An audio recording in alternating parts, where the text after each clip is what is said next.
Hello guys topic बहुत interesting होने वाला है क्योंकि हम एक और डेवलपमेंट की बात करने वाले हैं। क्योंकि हमने लास्ट में जब डिस्कस किया था अपने लास्ट सेशन के अंदर, तो हमने मानेसर वाले एरिया को डिस्कस किया था। ठीक है, तो आईएमटी मानेसर में जो पी वाला जो सेक्शन बचा हुआ है, तो उस पर गवर्नमेंट अब एक्टिव हो रही है, उसकी मास्टर प्लानिंग कर रही है, जो हमने मास्टर प्लान में डिस्कस किया था। और ये 2041 की प्लानिंग के अंदर आता है, राइट।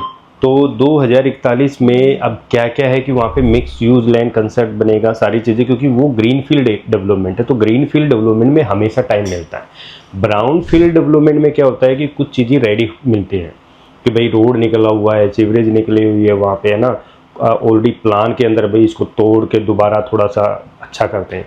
लेकिन जो ग्रीन फील्ड डेवलपमेंट के का पार्ट आता है, वहाँ पे लंबा टाइम लगता है और उसको नई तरीके से डिजाइन करना पड़ता है, कहाँ पे क्या निकालना है, कहाँ पे क्या बनाना है, रोड कहाँ से निकालना है। तो इसकी प्लानिंग आ चुकी है। तो अगर आप लोगों ने ये वीडियो नहीं देखी तो आप ये देख सकते हैं। इसमें टोटल 7 नए सेक्टर बनेंगे और ये मास्टर प्लान है फेज 6 का, HSIDC का हिस्सा आता है।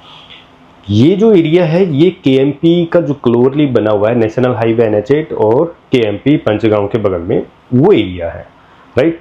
अब क्या कर रही है, नई अनाउंसमेंट हुई है गवर्नमेंट की, वो ये हुई है कि गुड़गांव यानी इंडिया में ही पहला डिज्नीलैंड बनाया जाएगा और ये अपने मानेसर के एरिया के पास ही होगा। क्योंकि अभी ये CM हरियाणा के CM सैनी साहब ने कहा है कि भाई हम एक डिज्नीलैंड गुरुग्राम के अंदर ट्राई कर रहे हैं और वो है मानेसर वाला एरिया।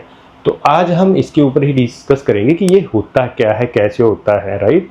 तो किस पर्पज से बनाया जाता है, कौन बनाता है और ये शुरुआत कैसे की, तो इसके ऊपर डिस्कस करेंगे। और फिर हम इसका ड्रोन शूट देखेंगे, एक्चुअल में ये किस एरिया की हम बात कर रहे हैं, राइट, कि मानेसर वाला कौन सा एरिया ये आता है।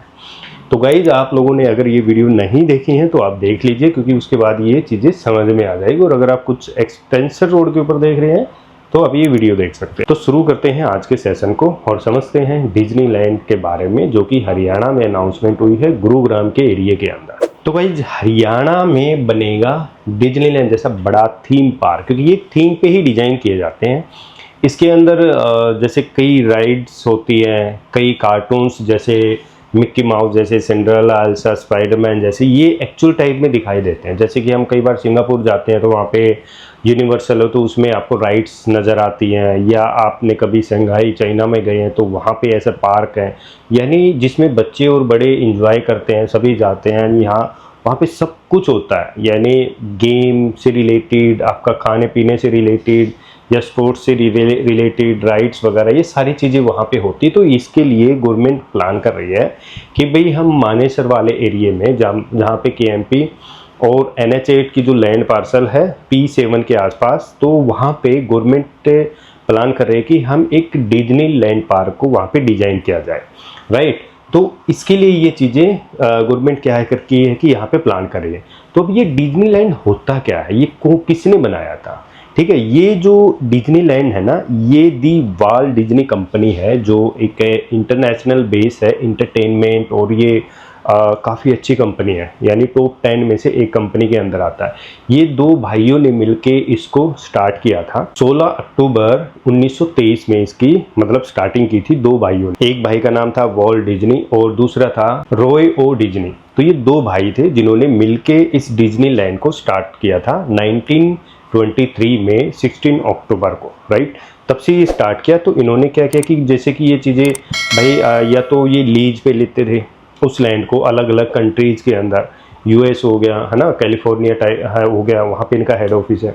तो ये लैंड को या तो लीज पे ले लेते थे, तो इनका पूरा कॉन्ट्रैक्ट खुद होता था, डिजाइन, मास्टर प्लानिंग, उनको कंस्ट्रक्शन करना, अपने हिसाब से उसको बनाना, ठीक है। या फिर क्या करता था कि ये गवर्नमेंट के साथ, या गवर्नमेंट इनको इन्वाइट करती थी जिसमें गवर्नमेंट का हिस्सा होता था और सारा काम ये खुद बनाते थे। यानी अगर मैं ये हरियाणा की बात करूँ, जैसे कि हरियाणा क्या प्लान कर सकती है इसके अंदर कि या तो हरियाणा गवर्नमेंट इनको लैंड प्रोवाइड कराएगी, राइट, लैंड प्रोवाइड कराएगी, जिसमें शेयर कुछ पार्ट है वो जाएगा गवर्नमेंट, जिसमें PPA के मॉडल से स्टार्ट हो सकता है, जिसमें वो पब्लिक प्राइवेट पार्टनरशिप, ठीक है। यानी गवर्नमेंट का भी उसमें कुछ हिस्सा आ गया और कुछ हिस्सा उसमें आपका शेयर हो गया जो डिज्नीलैंड है उसका। यानी गवर्नमेंट सिर्फ लैंड प्रोवाइड करा सकती है आपको, और लैंड प्रोवाइड कराने के बाद आपका जो भी कंस्ट्रक्शन का काम है सारा उसका होगा, मैं मार्केटिंग वगैरह सारा काम डिज्नीलैंड का होगा। तो कुछ इस तरीके के मॉडल पे भी किया जा सकता है। अगर जैसे गवर्नमेंट लैंड प्रोवाइड कराती है तो गवर्नमेंट क्या करेगी, रोड, पब्लिक ट्रांसपोर्ट, ये सारी चीज़ें प्रोवाइड करा देगी, मेट्रो प्रोवाइड करा देगी, राइट। या लैंड देनी होगी तो ये स्पेशल इकोनॉमिक जोन के अंदर से भी दे सकती है, और इंटरटेनमेंट जोन के अंदर से भी। आपने देखा होगा गुड़गांव मास्टर प्लान में कई जगह आपको इंटरटेनमेंट जोन भी दिखते होंगे, स्पेशल इकोनॉमिक जोन भी दिखते होंगे, पब्लिक यूटिलिटी जोन भी दिखता होता, तो गवर्नमेंट उसके अंदर डिसीजन ले सकती है। और HSIDC का मानेसर के अंदर काफ़ी लैंड पार्सल अभी पड़ा हुआ, जो कि हमने लास्ट वीडियो के लास्ट सेक्शन के अंदर भी हमने इसके बारे में डिस्कस किया।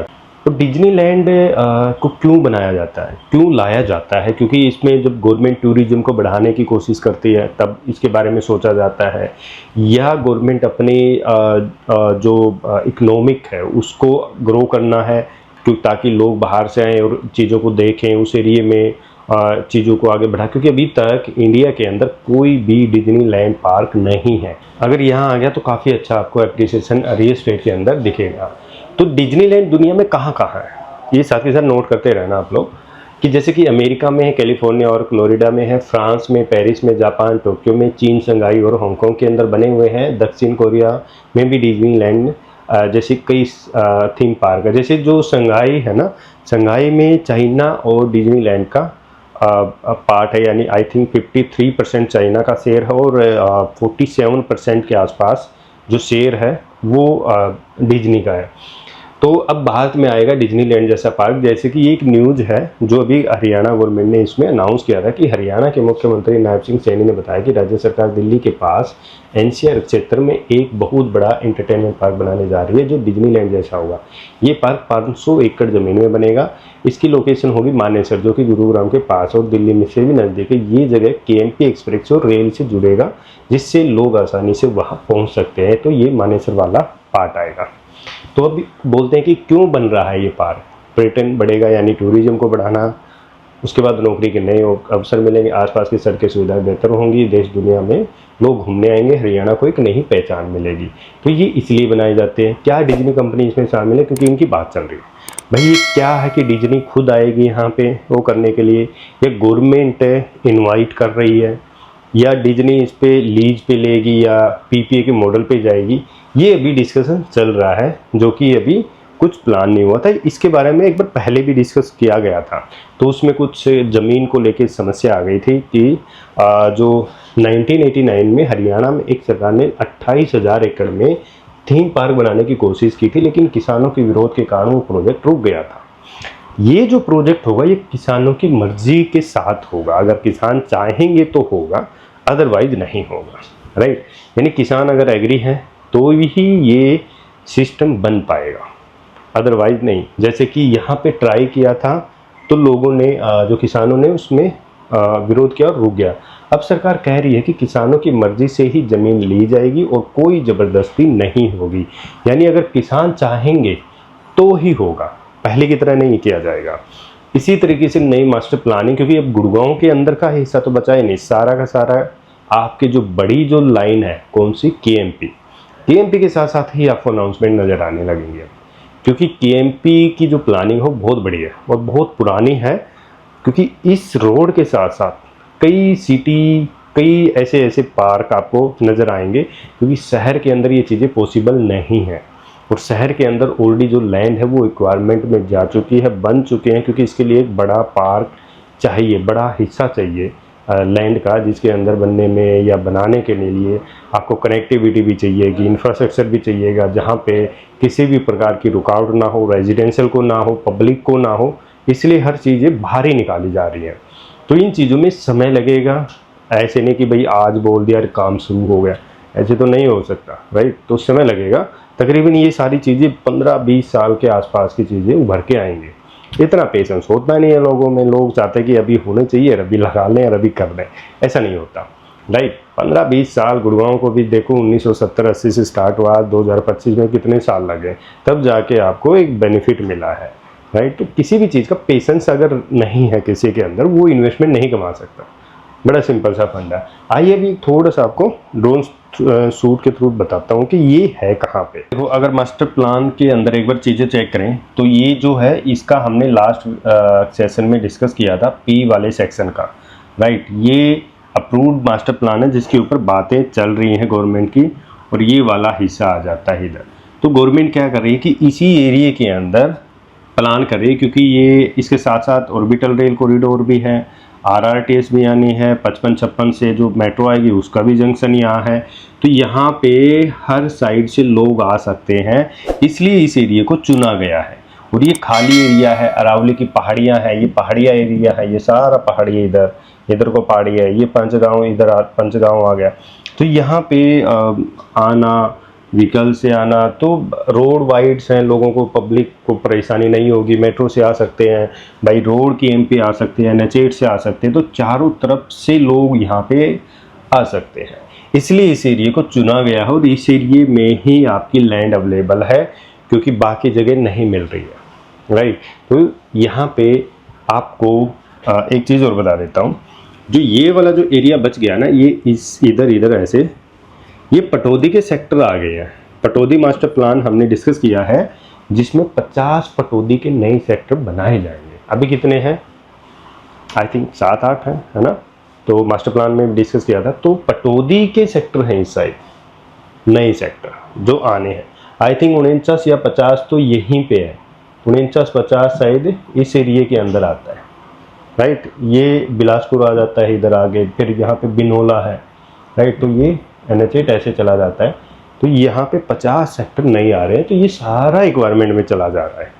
तो धीरे धीरे यहाँ पे कुछ नहीं मिलेगा एग्रीकल्चर में, आपको बहुत कुछ चीज़ें डेवलपमेंट हो रही है। ये ड्रोन देखते हैं क्या चीज़ें हैं वहाँ पे। ये नेशनल हाईवे NH8 हो गया, ये सारी पहाड़ियाँ होगी। यहाँ पे साफ साफ बोर्ड लगा हुआ है HSIDC फेज 6 IMT मानेसर, जो कि मैंने मास्टर प्लान में डिस्कस किया था आप लोगों से। वो यही वाला पार्ट, और इसी पार्ट के ऊपर आपको HSIDC फेज 6 नजर आएगा, जिसकी मेजर प्लानिंग गवर्नमेंट की चल रही है, राइट। ऑलरेडी बोर्ड है, पीछे सारा का सारा अरावली की पहाड़ियाँ हैं, ये सारी अरावली है।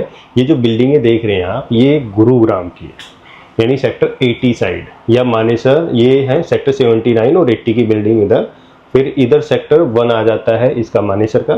तो ये वाला जो फेस है, ये फेज 6 है, जिसके अंदर नई डेवलपमेंट, नई मिक्स और ग्रीन फील्ड बनेगा, क्योंकि यहाँ पे कुछ भी नहीं है ना, सारा का सारा नया डिजाइन किया जाएगा। और इधर से ये KMP एक्सप्रेसवे, और ये यहाँ पे बनता है क्लोवरलीफ। तो ये फेज 6 की प्लानिंग है। इधर सारा आपका जो अरावली की पहाड़ियाँ हैं वो आ जाता है, ठीक है। उसके आगे देखोगे तो आपको इंडस्ट्रियल जोन दिखेगा, जैसे कि बिनोला हो गया, या आपका अदर जैसे आगे चलते हैं तो बिलासपुर वाला एरिया आ जाता है, राइट। ये चीज़ें, ठीक है। तो ये पार्ट आ गया बिनोला का। और इधर वाले जो सेक्टर्स हैं, ये पटौदी के अंदर आ गए, इधर के भी आ गए, और ये KMP एक्सप्रेसवे, ये KMP एक्सप्रेसवे हो गया, ये क्लोवरलीफ हो गया। अब हम बिनोला से गुड़गांव की तरफ यानी मानेसर की तरफ जा रहे हैं। तो ये वाला जो एरिया है, ये भी HSIDC का पार्ट है फेज 6 का। ये वाला जहाँ पे आप ये जो देख रहे हैं हाई एक्सटेंशन में है, तो यहाँ भी ये गवर्नमेंट की लैंड है, और इधर भी है, और ये सारा का सारा है ये फेज 6 का एरिया है। और सीधे इसके नीचे से हम IMT मानेसर गुड़गांव की तरफ इधर जाएंगे तो हम जैसे झज्जर की साइड चले जाएंगे, इधर जाएंगे तो हम सोना निकल जाएंगे, राइट। इधर हम जाएंगे तो हम जयपुर चले जाएंगे, उधर गुड़गांव। तो ये क्लोवरलीफ है। इसी जंक्शन पे आपको मेजर प्लानिंग दिखेंगे, क्योंकि यहाँ पे RRTS का जंक्शन, रैपिड मेट्रो का जो 56 से आएगी वो भी इसमें कनेक्ट होगी, और जो आपकी ऑर्बिटल रेल कॉरिडोर KMP के साथ साथ उसका भी जंक्शन यहीं पे। तो यहाँ पे road by train, by rail, by metro, by RRTS सब कुछ यहाँ मर्ज हो जाएगा आगे। तो ये एक सेंटर बनेगा जहाँ से शाखाएं खुलेंगी चारों तरफ, इंफ्रास्ट्रक्चर, कनेक्टिविटी, है ना। तो यहीं पे गवर्नमेंट क्या करे कि लोगों को ईजी हो आना। तो वो एरिया कौन सा है? ये पहाड़िया इलाका है, जिसमें पहाड़ी आप भाई इन्वायरमेंट बना रहे, लोगों का एंजॉयमेंट थोड़ा अच्छा रहे। भाई कहीं से भी आना है तो बाई KMP आ सकता है, भाई जयपुर की साइड से आना है तो नेशनल हाईवे NH8 से आ सकता है, या ट्रेन से आ सकता है, क्योंकि ट्रेन भी साथ के साथ चलेगी। जो KMP के ऊपर जो ऑर्बिटल रेल चलेगी वो आपकी पैसेंजर ट्रेन भी होगी, और साथ में आपकी जो मालगाड़ी है वो भी चलेंगे। तो ये वाला जो हिस्सा देख रहे हैं ये सारा फेज 6 हिस्सा है। ये है तकरीबन 1128 एकड़ का ये लैंड पार्सल है। और वैसे अगर टोटल देखा जाए तो तकरीबन ये 1800 एकड़ के आसपास का है, जो बाकी की बाद में प्लानिंग। ये पंचगांव है आपका, यहाँ पंचगांव, ये इधर सोना चले गए। तो ये प्लानिंग है जी। समझ गए होंगे कि इसी एरिए में गवर्नमेंट डिज्नी पार्क प्लान कर रही है, जिससे आगे आपको बहुत कुछ एरिए के नज़र में आएगा। तो वीडियो तो पसंद आई होगी तो लाइक ज़रूर करना दोस्तों, और शेयर ज़रूर करना, क्योंकि ये चीज़ें कभी कभी सीखने को मिलती हैं, क्योंकि आप लोगों का बेनिफिट है। तो चैनल को ज़रूर सब्सक्राइब करना है और लोगों को ज़रूर शेयर करना है इसके बारे में कि इस एरिए के अंदर फ्यूचर में बहुत बड़ी प्लानिंग होने वाली है। तो दोस्तों मिलते हैं एक ऐसी इन्फॉर्मेशन वीडियो के साथ।